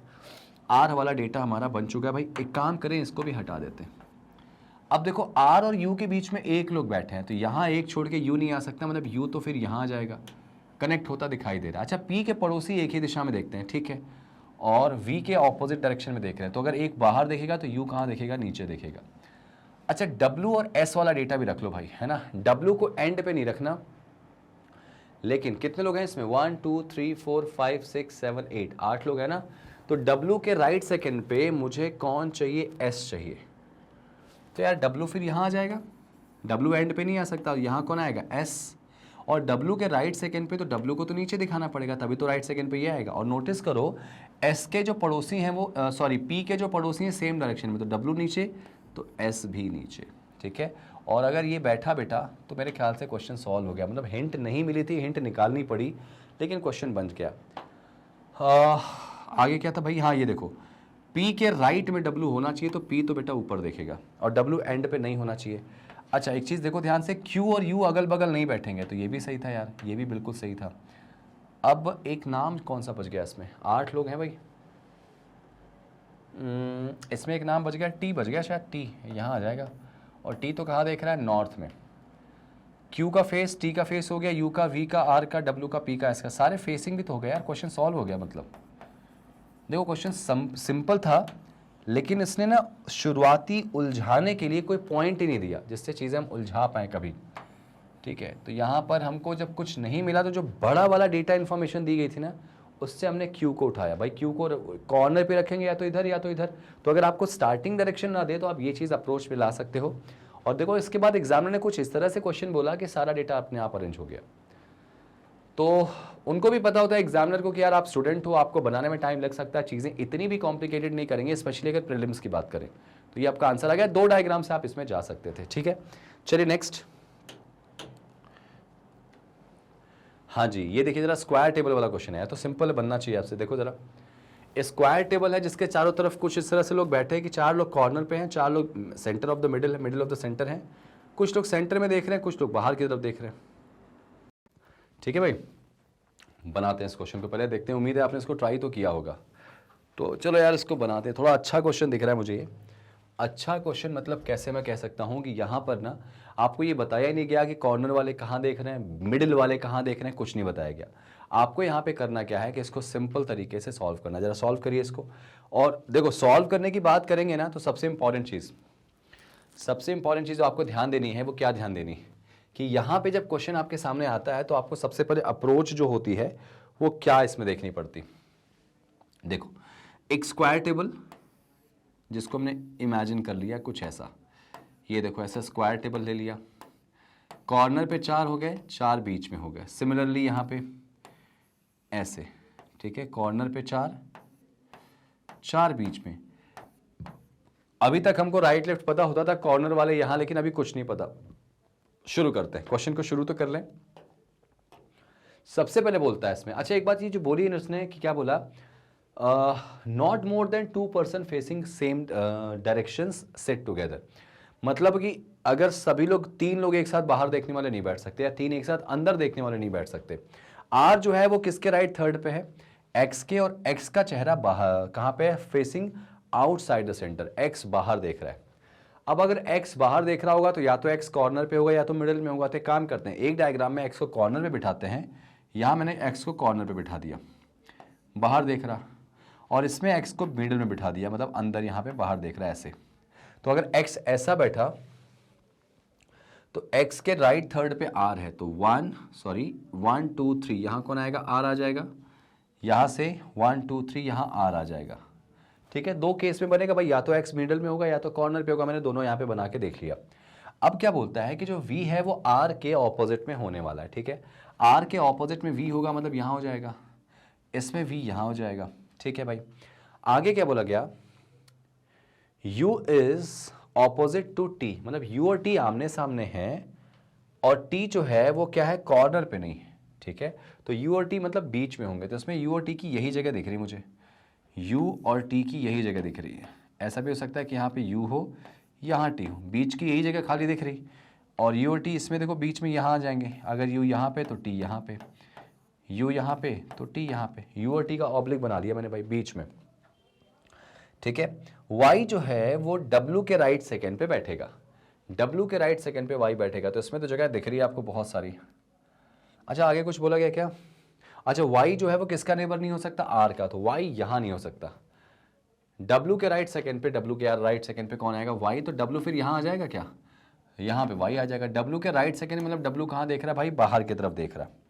ये डायग्राम है तो ठीक है, इसमें देखो w के राइट सेकेंड पे y होना चाहिए जो कि r का नेबर, यहाँ तो राइट सेकेंड हो ही नहीं रहा, देखो यहाँ रखेंगे तो होगा नहीं, यहाँ आ नहीं सकता, यहाँ नहीं आ सकता, यहाँ रखेंगे तो कहीं होगा नहीं, तो फिर तो ये केस गलत हो जाएगा, ये पूरा केस ही गलत हो जाएगा बेटा। देखो ये क्वेश्चन पूरा गलत हो जाएगा। ठीक है, ये गलत हो गया, मतलब ये वाला बिल्कुल बन चुका है। इसमें एक नाम बचा है, इसमें यार कौन सा नाम बच गया इसमें, जरा देख लो, एक नाम z बचा इसमें ना, z यहाँ आ जाएगा, तो बन तो ये पूरा गया, बस फेसिंग वेसिंग देख लेते हैं इसमें कहाँ पे आ रही भाई। y second right of w, w के राइट सेकेंड पे y हो गया। ठीक है, अब उसके बाद क्या बोला गया, y is not immediate neighbor of r, z is immediate right, the one who is fourth right of u, u के राइट चौथे पर जो है उसके z कहाँ बैठेगा, जस्ट कहाँ पे, राइट में बैठेगा, तो u यहाँ पे है, तो इसमें u कंफर्म हो गया, यहाँ आएगा। u के राइट फोर्थ पे कौन आएगा, t, अब u के राइट फोर्थ में t अगर मैं करता हूं, तो अगर मान लो इसको मैं बाहर दिखाऊं या अंदर दिखाऊं, राइट तो यही आएगा। इसके जस्ट राइट में कौन आएगा भाई, z, z उसके जस्ट राइट में है ना, तो इसके जस्ट राइट में मतलब ये कहाँ देख रहा है, बाहर, और अगर ये बाहर देख रहा है तो फिर डेफिनेटली ये अंदर देखेगा, z अंदर देखेगा ना, क्योंकि दो एक साथ बाहर देखेंगे तो तीसरा कोई बाहर आ नहीं सकता, और अगर ये दो बाहर एक साथ देख रहे हैं तो फिर ये भी कहाँ देखेगा भाई, अंदर देखेगा, नो डाउट अंदर देखेगा, है ना। अच्छा, यहाँ पे देखो ये चीज़ हमारी बन गई। अच्छा एक बात बताओ, इनकी पोजीशंस क्या होंगी भाई, इनकी पोजीशंस क्या हो जाएंगी। यू के राइट फोर्थ पे हमको टी बिठाना, क्या बोला गया, जेड उस बंदे के राइट फोर्थ पे है, y is not immediate of the z is immediate right of the one who sit fourth right of u, u के राइट फोर्थ में, तो अगर मैं u को बाहर दिखाता हूं तो u के राइट 1 2 3 4, u के राइट फोर्थ में वो व्यक्ति है जिसके जस्ट राइट में कौन आएगा, z आएगा, और अगर मैं इसको अंदर दिखाऊं तब भी तो राइट फोर्थ में ये आ जाएगा। तो यार ये थोड़ा सा कॉन्ट्रोवर्शियल है भाई, ऑप्शन के हिसाब से आप देख लेना। फिलहाल मैं इसको अभी ऊपर रख रहा हूँ, ये ऊपर के अलावा नीचे भी देख सकता है, और अगर ये दो ऊपर हो गए तो फिर ये अंदर होने वाला है भाई। और नोटिस करोगे कि यहाँ पे मैं बाहर कर नहीं सकता एक साथ, तो यहाँ भी अंदर करना पड़ेगा मुझे। ठीक है, तो ये आप थोड़ा देख लीजिएगा, यहाँ पर यू की पोजिशनिंग जो है वो ऑप्शन के रिस्पेक्ट में चेक की जाएगी, ऐसे कहीं कुछ बोला नहीं गया इसमें, तो वो हमारा आंसर बन के आ चुका है। दो लोग एक दिशा में देख सकते हैं लगातार, तीन लोग नहीं देख सकते। देखो दो लोग एक दिशा में देख रहे हैं, दो एक दिशा में देख रहे हैं, दो एक दिशा में, दो एक दिशा में, ऐसा तीन लोग नहीं देख सकते एक दिशा में, तो इस वजह से ये क्वेश्चन हमारा इस तरह से बन जाएगा। ठीक है, चलिए बढ़ते हैं अगले क्वेश्चन की तरफ। उम्मीद है समझ में आएगा भाई, आप इसका स्क्रीनशॉट ले लो, अच्छे से स्क्रीनशॉट अच्छे से ले लो। चलो नेक्स्ट क्वेश्चन, ये लो भाई, 12 लोग जो हैं वो अलग अलग फ्लोर पे रहते हैं भाई। यहाँ पे देखो 12 लोगों के नाम भी दिए गए आपको, और ये लोग सभी लोग जो हैं वो अलग अलग फ्लोर पे रहते हैं। जरा ट्राई करो इसको, वीडियो को पॉज करके मैं साइड हो रहा हूँ, जरा सा देखो, ट्राई करो जरा इसको।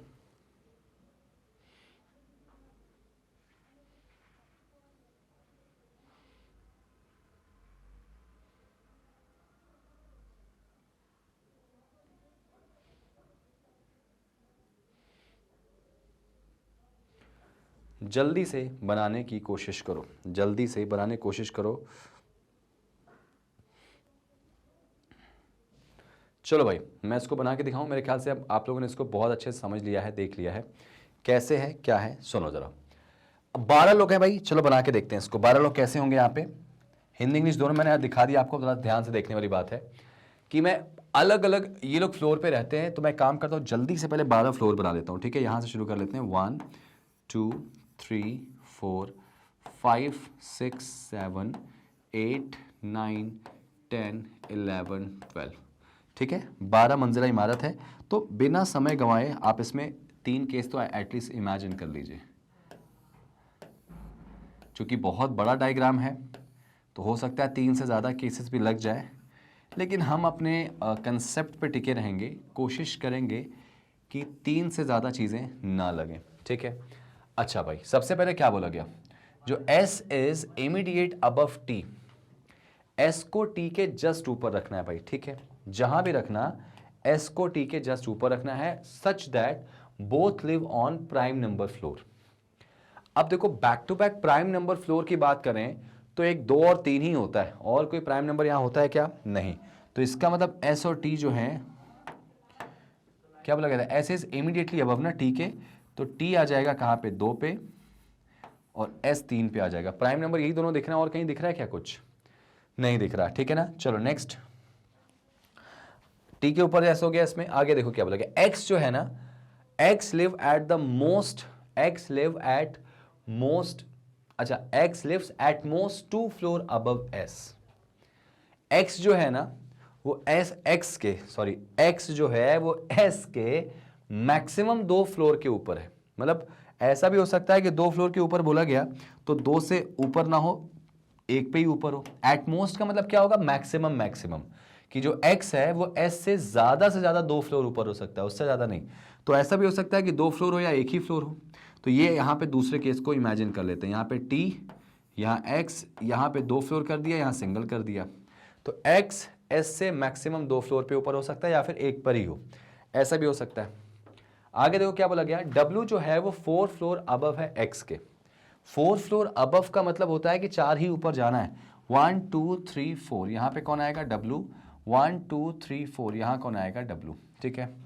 आगे क्या बोला गया, W doesn't live on 9th floor. W 9th पे नहीं आएगा, तो मतलब ये वाला केस हमारा क्या हो गया, गलत हो गया। ये बिल्कुल सही चल रहा है, अभी तीसरा केस की जरूरत पड़ी नहीं। वैसे M जो है वो प्राइम नंबर वाले फ्लोर पे है, लेकिन W के ऊपर, W के ऊपर प्राइम नंबर वाला फ्लोर हमारे पास यही दिख रहा है, जिसपे M आ जाएगा, ठीक है। उसके बाद क्या बोला गया, Q जो है वो इमीडिएटली अबव है किसके, U के। Q U के जस्ट ऊपर है, तो ठीक है ना, एक काम करते हैं, इसको अलग से लिख लो, Q U के जस्ट ऊपर है। मौका मिलेगा बिठा देंगे। आगे देखो इसमें क्या है, Q जो है वो U के जस्ट ऊपर है, बट बिलो W, यानी Q जो है वो W के नीचे होने वाला है भाई। इसका मतलब जो है वो W के नीचे। तो क्या ये दो जगह यही दिख रहा है, इमीडिएट बिलो बोला है, बिलो बोला है इसमें, बट बिलो मतलब कहीं भी हो सकता है, ठीक है। O जो है वो इमीडिएट बिलो P के है, तो P के जस्ट नीचे O बोला गया है। तो ये लगातार मुझे 2 जगह चाहिए इसमें। उसके बाद क्या बोला गया, R does not live above U। R U के अबव नहीं है, तो R कहाँ है, U के नीचे कहीं पर है, तो R U के कहीं भी नीचे, ठीक है। उसके बाद क्या बोला गया, N जो है ना बेटा वो Q के ऊपर है और V के नीचे। N Q के ऊपर है और V के नीचे, तो Q के ऊपर और V के नीचे N है, तो यानी V के नीचे N है और Q के ऊपर है। तो अब जरा इसको अरेंज कर लें। क्वेश्चन यहाँ पे पूरा फिनिश हो चुका है भाई, और अगर यहाँ क्वेश्चन पूरा फिनिश हो चुका है तब यहाँ पे इसको अरेंज करने की कोशिश करते हैं कि जो Q है वो W के नीचे होने वाला है ना। ये बात यहाँ बोली गई थी ना, Q live immediately above U but below W। अगर बिलो W बोला गया Q को, तो अगर मान लो सपोज Q यहाँ कर दूं मैं, बिलो मतलब तुरंत नीचे, और यहाँ जस्ट U तो करना ही पड़ेगा मुझे। ऐसा मैंने किया तो P और Q के लिए मेरे पास जगह फिर कहाँ बचेगी, P और Q के लिए मेरे पास लगातार 2 जगह यही बचेगी फिर इसमें, P और Q की, है ना। और मुझे V को और N को Q के ऊपर रखना पड़ेगा। तो Q के ऊपर रखने की बात करें तो एक ही जगह खाली दिख रही है, इसका मतलब Q जो है वो W के जस्ट नीचे तो नहीं आ रहा। तो एक काम करें, Q को यहाँ रख लें। अगर Q को यहाँ रखेंगे तो Q के जस्ट नीचे कौन आएगा, U आ जाएगा, ठीक है। और U जो है वो R के ऊपर है, तो R सबसे नीचे कर लेते हैं भाई। अब उसके बाद देखो Q के ऊपर N और V है, तो नो डाउट यहाँ पे N हो जाएगा, और V को सबसे ऊपर रखना पड़ेगा, क्योंकि मुझे ये 2 लोग एक साथ चाहिए, कौन कौन, P और O। तो अब मेरे ख्याल से डेटा सेटिस्फाई हो गया। Q को मुझे एक और पोजीशन नीचे शिफ्ट करना पड़ गया। कंडीशन सेटिस्फाई करने के लिए। तो देखो इसके 12 आपके आराम से बन के आ गए, ठीक है। तो भाई याद रखना एग्जाम में क्वेश्चन आएंगे तो आपसे बनने चाहिए और आप बनाओगे, मुझे पूरा विश्वास है, ठीक है ना। चलिए बढ़ते नेक्स्ट क्वेश्चन पे। नेक्स्ट क्वेश्चन पे पढ़ लेते हैं बेटा इसके। अब ये क्वेश्चन थोड़ा आसान है, आप आराम से इनको पकड़ सकते हो, बना सकते हो। लो जरा ट्राई करो, आराम से बना के चलो जरा। क्वेश्चन नंबर 8 हम पढ़ रहे हैं। मैंने इनके क्वेश्चंस आपको नहीं दिखाया, मैं सिर्फ बनाना सिखा रहा हूं, बना के दिखा रहा हूं, आपसे बनवा रहा हूं ताकि आप इसको प्रैक्टिस करें। क्योंकि अगर आप इसको एक बार बना लेते हैं तो फिर आपसे क्वेश्चन तो सारे बन जाएंगे, ठीक है। चलिए जरा नेक्स्ट इसको बना के देखते हैं, ठीक है। 8 लोग हैं, इनके नाम आपको दे दिए गए, ठीक है। इनको अलग अलग कलर भी पसंद है। 8 लोग हैं जिनको अलग अलग कलर यहाँ पे पसंद है। तो एक काम कर लेते हैं, कलर कौन कौन से, ब्लैक, व्हाइट एंड ब्लू। अच्छा 3 ही कलर पसंद है ना। तो मैं कलर के नाम लिख लेता हूँ। एक का नाम ब्लैक है भाई, ब्लैक, व्हाइट, ठीक है, और ब्लू। ये 3 कलर आपके पास दे दिए गए। कौन कौन से, ब्लैक दे दिया गया, व्हाइट दे दिया गया और ब्लू दे दिया गया, ठीक है ना। अब उसमें क्या बोला गया, at least 2 and at most 3 of them like each colour, ठीक है, ठीक है। चलो मतलब मैक्सिमम 3 लोग और मिनिमम 2 लोग किसी भी कलर को पसंद करते हैं। तो किसी एक में 3 से ज़्यादा नहीं आ सकते और 2 से कम नहीं आ सकते, ठीक है। आगे क्या बोला गया, ओ और आर जो है वो सेम कलर पसंद करते हैं लेकिन वाइट नहीं, ठीक है। अब ओ और आर जो हैं वाइट में नहीं आ सकते लेकिन सेम कलर में होंगे, तो ठीक है। ओ और आर जो हैं वो एक साथ हैं लेकिन ये लोग वाइट में नहीं आ सकते, ठीक है, नहीं आ सकते। अब उसके बाद क्या बोला गया, एन जो है वो N neither like the same colour as O nor white. मतलब एन जो है उसको वाइट में भी नहीं रखना और ओ के साथ भी नहीं रखना। तो यहां पे एन यहां भी नहीं आएगा और इनके साथ भी नहीं आएगा, तो एन अलग आ जाएगा, ठीक है। उसके बाद क्या बोला गया, क्यू जो है और एल सेम कलर पसंद करते हैं लेकिन ब्लू नहीं। क्यू और एल कौन सा कलर नहीं पसंद करेंगे भाई, ब्लू नहीं पसंद करते लेकिन एक ही साथ एक कलर पसंद करते हैं। एम को वाइट कलर नहीं पसंद है, एम वाइट कलर वाले के साथ नहीं रहेगा, तो एम इसमें नहीं आ सकता, ठीक है। और ना ही एम जो है, देखो एम के बारे में बोला गया साफ साफ सॉरी, एम को ना तो वाइट कलर वाला पसंद है ना ही सेम कलर एज एन। तो अगर सिंपल भाषा में कहा जाए तो एम इसके साथ भी नहीं आ सकता, एम इसके साथ भी नहीं आ सकता, तो एम कंफर्म हो जाएगा, इनके साथ आ जाएगा, जो कि ब्लू में नहीं आने, ब्लू में नहीं आएंगे। ये ब्लू में आ नहीं सकते, हो सकता है वाइट में आ जाए, लेकिन एम को बोला गया है वाइट भी पसंद नहीं है। तो इसका मतलब अभी मैं कंफर्म हो गया कि क्यू एल एम इनको ब्लैक कलर पसंद हो सकता है, ठीक है ना। और इनको अगर वाइट पसंद नहीं है तो यहाँ पे ये वाइट वाले में आ जाएंगे और एन आ जाएगा वाइट वाले में, ठीक है ना। एन के बारे में यहाँ पे बोला गया था ना कि एन, अच्छा एन को भी वाइट नहीं पसंद है ना, इसमें एन को वाइट नहीं पसंद है। रुक जाओ, यहाँ पर रुक जाओ, ठीक है, काम कर लेते हैं, ये चीज़ छोड़ो अभी। आगे देखो, के उसी कलर को पसंद करता है जिसको एन पसंद करता है, तो के और एन एक साथ हो जाएंगे। पहले इसको लिख लेते हैं, उसके बाद अरेंज करेंगे। पी ना तो ब्लैक पसंद करता है ना तो वाइट पसंद करता है, यानी पी आ जाएगा ब्लू में, तो पी ब्लू में आ गया, ठीक है ना। अब जरा देखो क्वेश्चन के हिसाब से अगर बात करें तो सब कुछ हमारा डन हो चुका है, बस इनको उठा के रख देना है। अब देखो जरा सा, यहाँ पे ओ और आर वाइट में तो आने से रहे, यहाँ नहीं आएंगे, तो ओ और आर जो है वो या तो ब्लैक में आ जाएंगे या तो किस में आ जाएंगे, ब्लू में आ जाएंगे। अब यहीं से क्वेश्चन आपका बनेगा, पकड़ में आएगा, ठीक है। ओ और आर को सेम कलर पसंद है लेकिन व्हाइट में नहीं जा सकते, ऐसा इसने बोला था यहाँ पे। और एन को ना तो ओ का कलर पसंद, यानी ना तो एन जो है same colour as O nor white, ठीक है। तो एन तो ओ के साथ आएगा नहीं, ठीक है, वैसे भी नहीं आ सकता, वैसे एन का कंफर्म दे दिया गया इसमें, है ना। क्यू और एल जो है वो सेम कलर में आ जाएंगे, क्यू और एल सेम कलर में आ जाएंगे। उसके बाद क्या बोला गया, लेकिन ब्लू नहीं। अच्छा, इनके साथ बोला गया है कि क्यू और एल जो है वो ब्लू में नहीं आ सकते, ठीक है, और एक ही कलर पसंद कर सकते। तो क्यू और एल या तो ब्लैक में होंगे या तो वाइट में हो जाएंगे, लेकिन वाइट में ये दोनों नहीं है, तो मुझे ऐसा लग रहा है क्यू और एल यहाँ आ जाएंगे और ओ और आर हो सकता है ब्लू और ब्लैक में से कहीं आ जाए, ठीक है ना। एम के बारे में बोला गया कि एम को ना तो वाइट कलर पसंद है, तो ना तो एम इसमें आएगा और ना ही उसको वो कलर पसंद है जो एन को पसंद है, तो एन के साथ भी नहीं आएगा एम। देखो ना, यहाँ बोला गया एम को ना तो वाइट पसंद है, तो एम यहाँ नहीं आ सकता, और यही जो एम है उसको उसके साथ भी नहीं आएगा जिसको क्या पसंद है, एन वाला कलर। ठीक है, तो एम जो है क्यू और एल के साथ आएगा नहीं, यहां आ जाएगा, एम यहां आ जाएगा। ओ आर और एम एक साथ आ जाएंगे और ये वाइट में नहीं आ सकते बेटा, तो इसका मतलब यहां आ जाएंगे ओ आर एम, और क्यू और एल जो है वो यहां, सॉरी क्यू और एल तो हो गया यहां पे ना।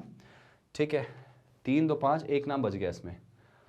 पी के साथ क्या आ जाएगा भाई, पी के साथ पी के बाद के आ जाएगा। अब एक काम करें जरा, इसको पढ़ लीजिए पूरा, क्वेश्चन डन हो गया शायद। क्वेश्चन पूरा पढ़ लीजिए ध्यान से, देखिए आपका शायद क्वेश्चन डन हो गया है। सारी कंडीशन जो है इसमें आपकी बन चुकी। देखो ध्यान से, क्या बोला गया इसमें कि जो एम है ना तो वाइट के साथ आएगा ना तो सेम कलर एज एन। हाँ ठीक है, यहां पर ब्लू कलर के साथ कौन आएगा भाई, ब्लू कलर के साथ यहां पे क्या आएगा, कुछ कहीं छूटा है क्या, 3 3 6, अच्छा 2 लोग, अब एक नाम और बचा है ना भाई, के साथ एक नाम और बचा है। यहां पे मैंने के को ही क्यों कर दिया, अभी एन भी तो बचा है, अभी एन बचा है और के बचा है। ठीक है, अभी क्वेश्चन बचा नहीं, मतलब हुआ नहीं है ये दोनों का, तो मुझे एडजस्ट यहाँ पे दिखाई दे रहा है। लेकिन उसने एक बात बोली है कि टोटल हमारे पास 8 कलर है, तो 3 एक में हो गए, तो किसी और में एक 3 होगा और किसी एक में 2 हो जाएगा। ठीक है ना, तो के लिए बोला गया के को सेम कलर पसंद है एज एन, तो ठीक है ना यार, तो फिर एन और के यहीं तो आ जाएंगे, क्योंकि एक बात यहां पे बोली गई थी, एन जो है ना, एन वो व्हाइट वाले में नहीं आएगा, M neither like white nor the same colour as N. ठीक है, तो एम एन के साथ नहीं आ सकता, और K like the same colour as N, K और एन सेम कलर पसंद करते हैं, तो ये दोनों एक साथ आ गए। ठीक है, ये दोनों सेम कलर के साथ मतलब एक साथ आ गए। और आगे बोला गया पी को ना तो ब्लैक पसंद है ना तो व्हाइट पसंद है, तो पी तो ब्लू में आ गया, तय है। ठीक है, तो मेरे ख्याल से ये पूरी कंडीशन आप देख सकते हैं बनती हुई दिखाई दे रही है आपको। 3 लोग इसमें आएंगे, 3 इसमें आएंगे, व्हाइट में क्यू और एल आ जाएगा, व्हाइट में क्यू और एल आ जाएगा। जरा चेक कर लो, सारी कंडीशन यहाँ मैच हो रही, मेरे ख्याल से पूरी तरीके से मैच हो रही, पूरी तरीके से मैच हो रही। ओ और आर जो है वो क्या बोला गया, ओ और आर जो है वो सेम कलर पसंद करते हैं लेकिन व्हाइट नहीं, तो देखो ओ और आर व्हाइट में नहीं आएंगे, ब्लैक में आ जाएंगे, है ना। एन को ना तो क्या पसंद है बेटा, देखो N neither like the same colour as O nor white, बस क्लियर हो गया कि एन व्हाइट में नहीं आएगा और ओ के साथ वाला कलर भी नहीं आएगा, तो ये पूरा फ्रेम क्लियर हो चुका है। चलिए बढ़ते हैं नेक्स्ट क्वेश्चन पे। अगला क्वेश्चन क्या होगा, अगला क्वेश्चन हमारा 9th क्वेश्चन है, और देखो ये क्वेश्चन आप बहुत आसानी से बना सकते हो, ट्राई कीजिए जरा इसको, ट्राई करो जल्दी से इसको, अगला क्वेश्चन ट्राई करो जरा जल्दी से। चलिए वीडियो को पॉज करके आप बनाना जरूर शुरू करो यार, बनाओगे तभी तो मजा आएगा। चलो देखते हैं, इसमें आराम से बनाओ, रिलैक्स होके बनाओ, अभी यहाँ कोई टाइम का बाउंडेशन नहीं है, आप आराम से कर सकते हो, लेकिन थोड़ा सा प्रैक्टिस में रहोगे तो ज्यादा मजा आएगा। ठीक है, 6 लोग हैं जो कि अलग अलग क्या कर रहे हैं भाई, 6 लोग हैं जो कि अलग अलग क्या करते हैं, एग्जाम अटेंड करने जाते हैं वीक में मंडे से संडे तक। ठीक है, तो Monday, Tuesday, Wednesday, Thursday, Friday, Saturday और संडे। ठीक है, ये 6 लोग हैं। अब क्या बोला गया इसमें, इन 6 लोगों के बारे में क्या बोला गया इसमें, one of the 7 days in holiday. अच्छा ठीक है भाई, 7 लोग हैं, 7 डेज हैं, तो एक दिन कोई छुट्टी का दिन है। Be attend the exam on Monday, चलो भाई बी तो मंडे के दिन आ गया एग्जाम देने। ठीक है, D doesn't attend the exam on Thursday, तो डी जो है वो थर्सडे को नहीं जाएगा, डी जो है वो थर्सडे को एग्जाम देने नहीं जाएगा। ठीक है, डी एग्जाम देने थर्सडे को नहीं जाएगा। F is not the person who attend the exam just after C, मतलब एफ वो व्यक्ति नहीं है जो सी के जस्ट बाद एग्जाम देने जाता है, तो मतलब कहा जाए कि सी के बाद एफ जो है वो नहीं जाता एग्जाम देने। ठीक है ना, ओनली ई और F attend the exam after the holiday, मतलब क्या बोला गया कि हॉलीडे के बाद केवल ई और एफ एग्जाम देने जाते हैं। तो इसका मतलब ऐसा हो सकता है कि हॉलीडे कहीं फ्राइडे हो और ई और एफ यहां कुछ ऐसे जाते हो, ऐसा ई और एफ जो है वो कुछ ऐसा जाते हो। केवल बोला गया है कि ई और एफ ही लोग ऐसे हैं जो एग्जाम देने के बाद क्या जाते हैं भाई, छुट्टी के बाद एग्जाम देने जाते हैं। ठीक है ना, ठीक है। A attend the exam 2 days before the holiday, तो हॉलीडे के 1 और 2 यानी यहां पे कौन आ जाएगा, ए आ जाएगा फिर उसके हिसाब से, है ना। सी यहां आ नहीं सकता, तो सी की जगह फिर या तो यहां हो जाएगी थर्सडे में या तो ट्यूसडे में हो जाएगी, क्योंकि सी एफ के जस्ट पहले होगा नहीं भाई। ठीक है भाई, आगे देखो जरा सा, आगे क्या बोला गया था, ए, ठीक है, neither Saturday nor Sunday is a holiday, तो सैटरडे और संडे जो है वो हॉलीडे नहीं है, तो इसका मतलब ये हो जाएगा कि हॉलीडे यहीं आ जाएगा, फिर ये हॉलीडे आ जाएगा। ठीक है, अब जैसे ये हॉलीडे आया, तुमको पता है डी थर्सडे नहीं आएगा तो डी ट्यूसडे आ जाएगा, और सी जो है वो यहाँ आ जाएगा, और ई और एफ जो है अभी भी मिस्ट्री बने पड़े, ई और एफ अभी भी मिस्ट्री बने पड़े हैं, और ये देखो अभी भी हमारे डाउट में। ई और एफ के बारे में बोला गया डाउटफुल है, थोड़ा सा क्या ऑप्शन देखना पड़ेगा इसमें। F is a person who attend the exam just after C, just after C के बाद एग्जाम अटेंड करता है, तो सी के बाद एफ आ जाएगा। चलो ठीक है, यहाँ पे एफ आ जाएगा, फिर तो सी के बाद जो है वो एफ आ जाएगा यहाँ पे, और एफ के बाद यहाँ कौन आ जाएगा, ई, और ई और एफ जो है यहाँ पे क्या बोला गया, ओनली 2 days बिफोर। यहाँ देखो ओनली ई और F attend the exam after the holiday, ठीक है सॉरी कि हॉलीडे के बाद ई और एफ ही एग्जाम क्या करते हैं, अटेंड करते हैं, ठीक है। ये देखो सारी कंडीशन बन गई, सारी कंडीशन बन गई। डी जो है वो आपका कौन से दिन एग्जाम नहीं देता बेटा, D does not attend the exam on Thursday, ठीक है ना। और F is not the person who attend the exam just after C. अच्छा एफ नहीं है क्या, F is not the person who attend the examination just after C, ठीक है। तो फिर यहाँ ई हो जाएगा, ई एफ की जगह चेंज हो जाएगी, यहाँ ई कर लो, यहाँ एफ कर लो। एफ किसके बाद बेटा, सी के जस्ट बाद एग्जाम अटेंड नहीं करता, तो ठीक है ना, ई कर लेगा। चलो बन गया भाई हमारा क्वेश्चन ये वाला। आगे बढ़ जाए नेक्स्ट क्वेश्चन पे। ये देखो भाई आज का लास्ट क्वेश्चन, आज का लास्ट क्वेश्चन, ध्यान से देखो, बनाने की कोशिश करो।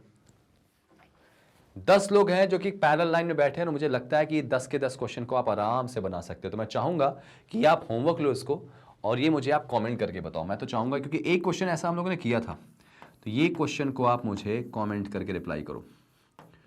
मैं इंतजार करूंगा आपके आंसर का, देखता हूं आप लोग कितना जल्दी। अच्छा कोशिश करना, अगर आप सॉल्यूशन ऐसे बना के आप यहाँ पे अपना टाइमर मेंशन करें तो और अच्छा है, कि आपने इस क्वेश्चन को करने में कितना टाइम लिया, तो और अच्छा लगेगा मुझे। तो आप कोशिश करिएगा इस क्वेश्चन को मुझे सॉल्यूशन दीजिएगा, और कल की जो क्लास होगी हमारी, यानी डे जो हमारा नेक्स्ट है, उसमें सबसे पहले मैं इस क्वेश्चन को सॉल्व कराऊंगा, और उसके बाद फिर हम शुरू करेंगे अपने अगली कहानी। कल भी शायद मैं पजल के क्वेश्चंस लेके आऊंगा, तो उसके बाद हम मॉक टेस्ट स्टार्ट करेंगे। पजल्स के बाद थोड़ा सा, पजल्स के बाद सिलोगिज्म भी और इनइक्वालिटी के भी मिक्स वर्जन कर लेंगे, और उसके बाद हम करेंगे क्या स्टार्ट, मॉक टेस्ट, जो कि बहुत इंपॉर्टेंट होंगे, और आपके एग्जाम से पहले तक रेगुलर मॉक हम करेंगे, जो कि आपके लिए बहुत मजा आने वाला है, ठीक है भाई। तो थैंक यू सो मच आज के लिए भाई, उम्मीद है आपको इसका आंसर मुझे दीजिएगा, आप लोग इसका आंसर दीजिएगा, और आज का सेशन आपने एंजॉय किया होगा अच्छे से, और ऐसी पढ़ाई करते रहो, क्योंकि मैग्नेट ब्रेन्स सिर्फ और सिर्फ आपको एकमात्र ऐसा ऑनलाइन प्लेटफॉर्म है जो 100% फ्री एजुकेशन देता है, वो भी बिल्कुल बिल्कुल बिल्कुल किसी कॉस्ट के नहीं लेगा आपसे, सिर्फ और सिर्फ आपसे फ्री एजुकेशन चाहिए, और हम आपसे कुछ नहीं चाहते, बस आप पढ़िए, सिलेक्शन ले लीजिए। हमारे सेशंस को आप देखने के लिए ना हमारी ऑफिशियल वेबसाइट से भी जाके आप देख सकते हैं। हमारी वेबसाइट क्या है भाई, magnetbrains.com। आप जाएंगे, गूगल पे लिखेंगे तो वहाँ पे आपको लिंक आएगा, क्लिक करिएगा तो कुछ ऐसा इंटरफेस खुल के आएगा भाई। जो हमारे टॉप कोर्सेस हैं ना, इन टॉप कोर्सेस में आप जाएंगे तो हमारे सारे टॉप कोर्सेस आपको यहाँ मिल जाएंगे, ठीक है। और सारे के सारे टॉप कोर्सेस में आप नीचे की तरफ जाके देखेंगे तो आपको बैंक, एसएससी, रेलवे भी मिलेगा, जिसमें से आप बैंकिंग को चूज करते हैं तो आपको सारे बैंकिंग के आपको यहाँ पे पूरे क्या मिल जाएंगे, सारी चीज़ें यहाँ पे मिल जाएंगी आपको। और उसमें करना कुछ नहीं है, बैंकिंग वाले में जैसे आपको क्रैश कोर्स से हमारा देखना है तो क्रैश कोर्स पे क्लिक करेंगे तो क्रैश कोर्स पे आपको पूरा क्रैश कोर्स हमारा मिल जाएगा पूरा। साथ ही साथ आप नोटिस करेंगे कि हमको आपको मेंस की तैयारी के लिए भी हमारे पास बैंकिंग एंड जनरल अवेयरनेस के भी सेशंस आपको मिलना शुरू हो चुके हैं, तो आप उसको भी देख सकते हैं। जल्दी ही इंग्लिश के सेशंस भी आपको मिलना शुरू हो जाएंगे। अब जैसे मान लीजिए आपको ये वॉच करना है क्रैश कोर्स, तो आप क्रैश कोर्स पे क्लिक करते हैं। जैसे ही क्रैश कोर्स पे क्लिक करेंगे हमारा सेशन पूरा आपके सामने आ जाएगा। आपको एक एक करके सारे सेशंस को देखना है, चाहे वो क्वांट्स का हो चाहे वो रीजनिंग का हो। आप क्लिक करेंगे, जैसे ही क्लिक करेंगे आप नोटिस करेंगे सेशन आपका स्टार्ट हो जाएगा बिल्कुल डे 1 से। पूरी प्लेलिस्ट आपको मिल जाएगी, आप इसको देखिए। आपको लग रहा है कि डे 2 देखना है तो फिर यहाँ से डे 2 देख सकते हैं। तो बहुत ही शानदार सी चीज़ है और आप इसको बहुत अच्छे से कर सकते हैं। समझ में आई बात? तो बस इतना सब कुछ आपके लिए था, बस आपको करना कुछ नहीं है। ये सब बिल्कुल फ्री है भाई। देखो ये सब कुछ 100% फ्री है, तो आपको इस फ्री सेशन को एंजॉय करना है। और जितने भी कॉम्पिटिटिव एग्जाम्स होते हैं सबकी तैयारी हम आपको कराएंगे, बस शर्त है आप हमसे बने रहिए और सेशन को लाइक, शेयर और सब्सक्राइब कर दीजिए, क्योंकि इससे ना आपको बहुत ज़्यादा एक पॉजिटिव एनर्जी के साथ चीज़ें आपको मिलेंगी और हमारा मोटिवेशन बड़ा हाई रहेगा। ठीक है ना? मिलते हैं अगली क्लास में एक और अमेजिंग सेशन के साथ। Thank you so much guys and जय हिंद।